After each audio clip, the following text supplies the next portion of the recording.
Good morning class third. Subject है बच्चों आपका हिंदी व्याकरण, और इसमें अभी तक हमने पढ़ा है अध्याय 3 शब्द और वाक्य। ठीक है ना। तो ये जो पेज नंबर आपका 11 है, ये हमने पढ़ा था यहाँ पे कि किस तरीके से शब्द बनाए जाते हैं। ठीक है ना। और आज हम चलेंगे वाक्य की तरफ। ठीक है।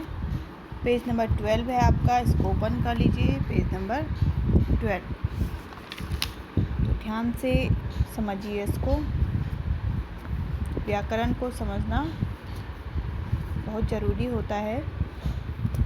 तो वाक्य, आज हम वाक्य पे आएंगे। तो जिस प्रकार वर्णों के सार्थक मेल से शब्द बनते हैं, ठीक है ना।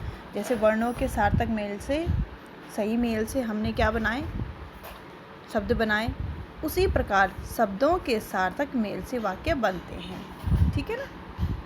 तो नीचे दिए गए वाक्यों को पढ़िए और समझिए। यहाँ पे कुछ वाक्य दिए गए हैं और हमको क्या करना है, उसको पढ़ना है। सुधीर खेलता है।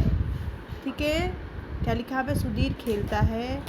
धोबी कपड़े धोता है। नवीन अपनी किताब पढ़ता है। ठीक है। ये क्या है?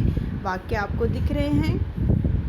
तो उपयुक्त 3 वाक्य दिए गए हैं। पहले वाक्य में 3 शब्द हैं। पहले वाक्य में कितने हैं? 3 शब्द हैं। ठीक है ना। एक तो सुधीर हो गया, खेलता और है, तो सुधीर खेलता है। दूसरे वाक्य में 4 हैं। धोबी कपड़े धोता है। तीसरे वाक्य में 5 शब्द हैं। नवीन अपनी किताब पढ़ता है। तो प्रत्येक वाक्य का अपना अर्थ है। ठीक है। आप भी समझ रहे हैं। तो इस प्रकार देखिए, शब्दों के मेल से बने ऐसे समूह को जिसका कोई अर्थ हो उसे वाक्य कहते हैं। ठीक है ना। शब्दों के मेल से बना ऐसा समूह, एक ग्रुप जिसका क्या हो, कोई अर्थ हो, उसे क्या कहते हैं? वाक्य, सेंटेंस कहते हैं। ओके, आगे बढ़िए। यदि हम इन वाक्यों में दिए शब्दों के स्थान बदल कर लिखें तो ये वाक्य इस प्रकार होंगे। है सुधीर खेलता, ख। धोता कपड़ा है, धोबी, और ग इसमें है किताब पढ़ता अपनी, नवीन है। तो इस प्रकार लिखने के ढंग से इन वाक्यों का अर्थ समझ में नहीं आता है। ये सुनने तथा पढ़ने में भी अटपटे लगते हैं, इसलिए इन्हें वाक्य नहीं कहा जा सकता।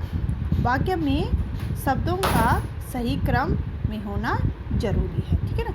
वाक्यों का क्या होता है? सही क्रम में होना जरूरी होता है, इसीलिए वो पढ़ने में भी और समझने में भी सही लगते हैं। देखिए यहाँ पे, आओ दोहराएं।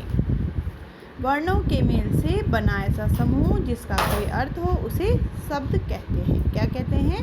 शब्द कहते हैं। और सेकंड है, शब्दों के मेल से बना ऐसा समूह जिसका कोई अर्थ हो उसे वाक्य कहते हैं। ठीक है ना। तो ये जो 2 पॉइंट हैं यहाँ पे, आओ दोहराएं, ये आपको अपनी कॉपी पे लिखना है बच्चों। और देखिए यहाँ पे अभ्यास प्रश्न की तरफ चलते हैं हम। मौखिक प्रश्न यहाँ पे दिए गए हैं। ये मौखिक हैं, लेकिन आपको अपनी कॉपी पे भी इनको करना है। नीचे दिए गए प्रश्नों के उत्तर दीजिए। क, भाषा की सबसे छोटी ध्वनि कौन सी है? जो भाषा की सबसे छोटी ध्वनि होती है वो कौन सी है? तो आपने यहाँ पे देखा है, भाषा की सबसे छोटी ध्वनि वर्ण है। फिर नेक्स्ट है, वर्ण समूह कैसे बनते हैं? तो ये देखिए, वर्णों के मेल से वर्ण समूह बनते हैं। तो जो ये दोनों आपकी बुक में ही इसके आंसर यहाँ पे आपको मिल गए हैं, तो इनको आपने क्या करना है, अपनी कॉपी पे आज लिखना है। सबसे पहले आप लिखेंगे आओ दोहराएं। 2 पॉइंट हैं यहाँ पे। ठीक है ना। और यहाँ पे है अभ्यास, जो मौखिक प्रश्न है, नीचे दिए गए प्रश्नों के उत्तर दीजिए। तो आपने इनको भी अपनी कॉपी पे आज लिखना है। और साथ में ये जो पूरा मैंने अध्याय आपको पढ़ाया है, चैप्टर पढ़ाया है, चैप्टर 3, इसको पूरा आपको पढ़ना है।